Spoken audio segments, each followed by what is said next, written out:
All right, it's December 7th, 2011, anniversary of Pearl Harbor. I picked this day special for everybody. This is the day of awakening, okay, for all of you. The government, the Senate, the Supreme Court, other countries, France, Germany, Italy, you better listen to my videotape, all of you, and it better not be hacked into, because you're the ones that are going to suffer if you disturb even one word of what I'm telling you and what I'm going to divulge to all of you. One, I'm going to divulge proof positive, today, now, that not only do I know about future events, that I've been able to interpret hundreds of future events. Some of them, many of them, the majority of them, never came to the surface because people thought I was crazy. You're not going to think I'm crazy after you listen to this 15-minute video. I really need an hour, but I'll do a second video if I have to. Let's start. Number one. To prove that I knew about 9/11, first I have to prove that there are no coincidences in the universe. Universe, not planet Earth. And there's a reason for it. And I hope I have enough time to really jam all this into one. Let's take a $20 bill. Recognize that? That's the new $20 bill. Released in 1996. Follow me carefully and listen to the whole video, because this will definitely knock all your socks off. I even think that if Obama listens to this, even he's going to be convinced. No top secret will ever be top secret anymore after I tell you what I'm going to tell you. These are not theories. There's going to be proof here.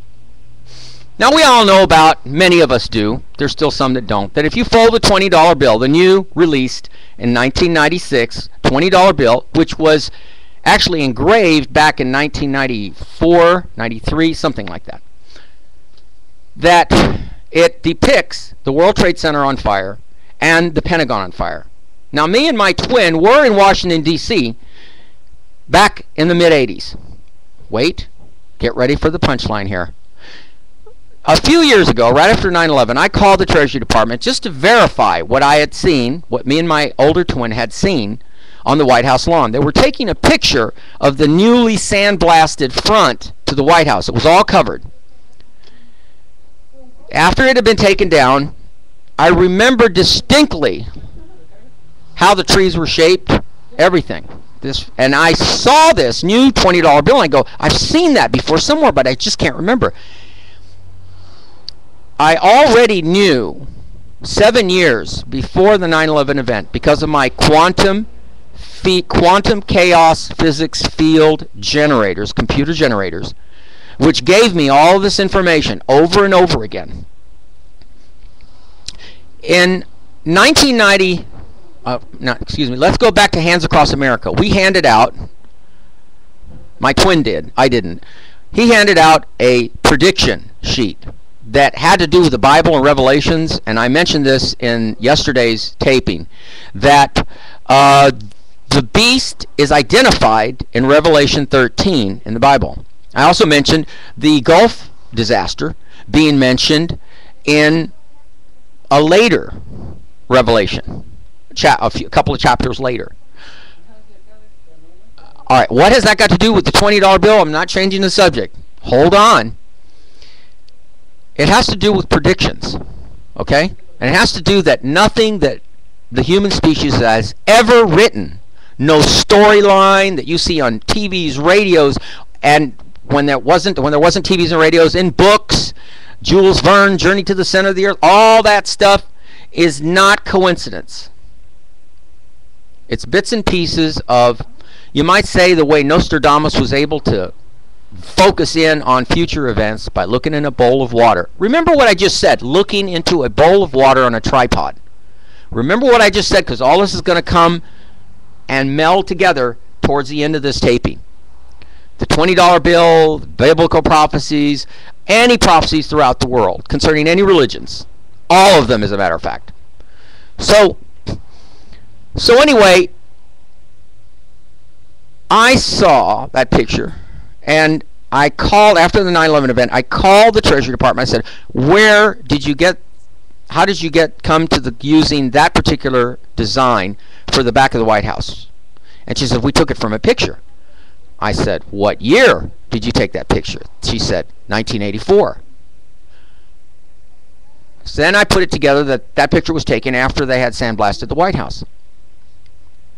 If you do the folding of the old $20 bill, which shows the back of the White House with Andrew Jackson in a smaller portrait, in a round oval portrait, very small, you can't get the same effect. The artist's representation of the 9/11 event is shown on the bill when you do this. Sorry, I'm getting my microphones on. Okay, so here's how you do it. You take the bill and the back, and you fold it on Jackson's face, fold it together like this, so that you end up with half of the White House on the bottom of half the White House on the top and half the White House on the bottom. Now, I folded this type of bill back when they first came out and had a picture of the White House while I was trying to make an airplane. Just a coincidence. Remember I said nothing's a coincidence? Was something guiding my hand? Well, when you do that, you fold it on the make the fold of the airplane onto the White House chandelier, which is right there in the middle. So you make that fold like this. Hope I can do this. I'm already 6 minutes into the tape. And you end up with the skyscrapers on fire without the airplanes, the aftermath of the 9/11 while they were on fire. When you turn it over, you get a representation of the Pentagon, a square building. Oh, I'm sorry about that, folks. I didn't fold this right. There you go. You get a representation of the top of the building, the Pentagon, also on fire. Okay? If you make the fold right, you'll get the building to show evenly. It does show up evenly, just like that. Okay, now you've seen the picture.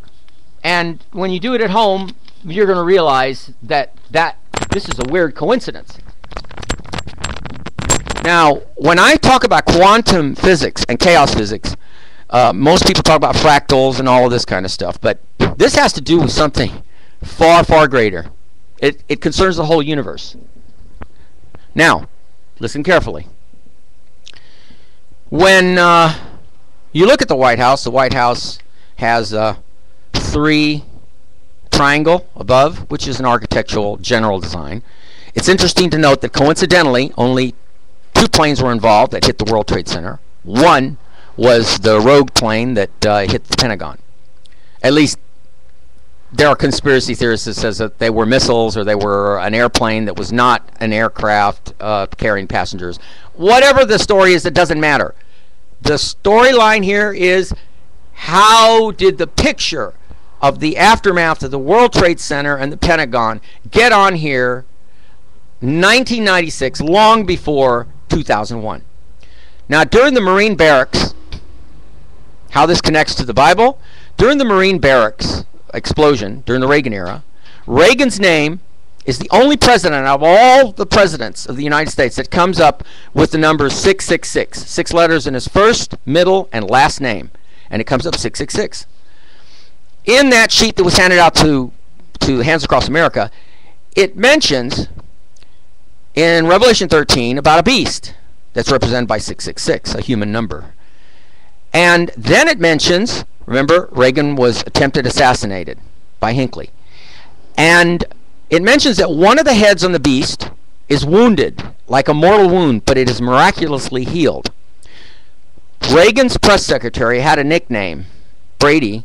His name was Bear. That's what they called him.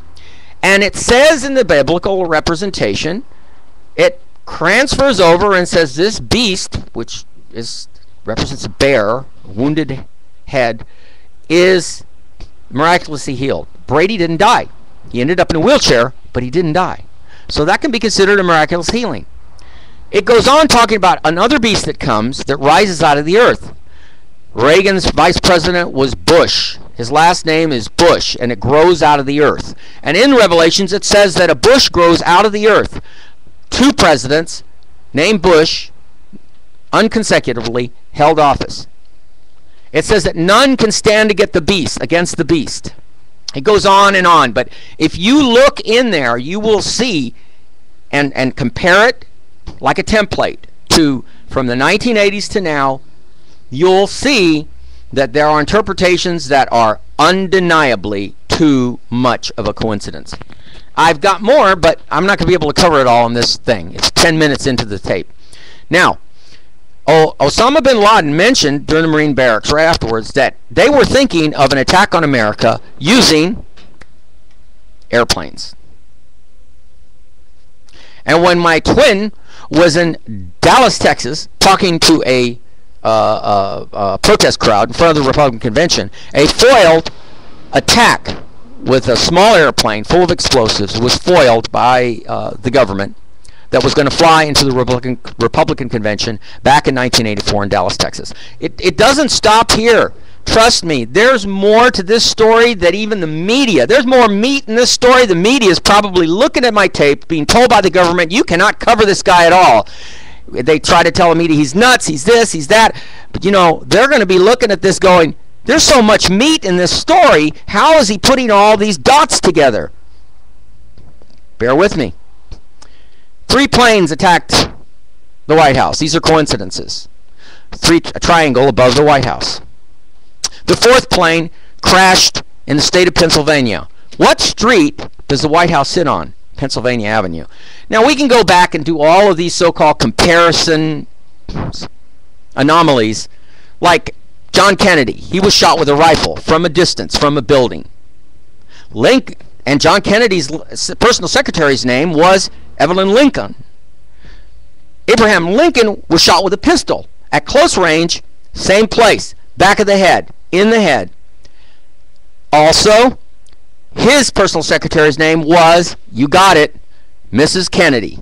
And we're not talking about Mrs.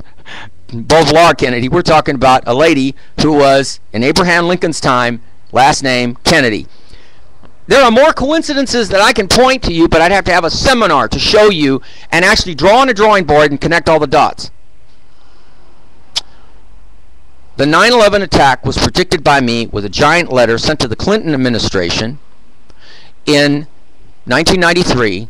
It was 13 feet long, which represented the height of the World Trade Center, 1,300 feet high, and 3 feet wide in giant letters, and a series of letters. And in one of those letters, I mentioned that even a plane can be used as an attack,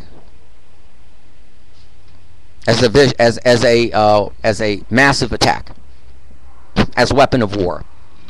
So, and in the letter I said that I would cryptically warn from then on, because of the damages I've gone through, that I was forced to go through and that I'm still being forced through, that I will never give you a direct interpretation. Good that the violence happens to you, because you're the people that made it happen, not me. And the thing that made my attitude, the other videos explain it. The letter said that I would only cryptically predict. I even showed a blueprint of the top of the World Trade Center at the end of the letter. It is signed and sealed with a gold presidential seal that I am personally the only person in possession of, that embosses not only the seal but right through the paper, so no one can really screw with the original document. It was in a mailing tube, and I don't even know if the mailing tube was ever opened. But whatever the case, it must have gone with Bill Clinton's memorabilia, because those letters go with that president. It doesn't matter what you think about me. It matters what I'm telling you. Now, we're at 14 minutes. I'm going to have to do a part 2 to explain all the other dots that I'm connecting, including the dots about how I did this. Not just the quantum field computer generators I'm talking about, but also how I'm putting these dots together and how it's going to climax in a huge cataclysmic event. And it has nothing to do with all the thing you read about 2012 and the planet Narubu and all that kind of stuff. No. It's something entirely different and much more devastating. We're at 14 minutes and 40 seconds. I'm just going to have to try and tell you that I'm going to mention Dr. Emoto and the crystal experiments in part 2 and how that connects with my investigations into these anomalies that have claimed to be God. Okay? We're done. Part 1 over.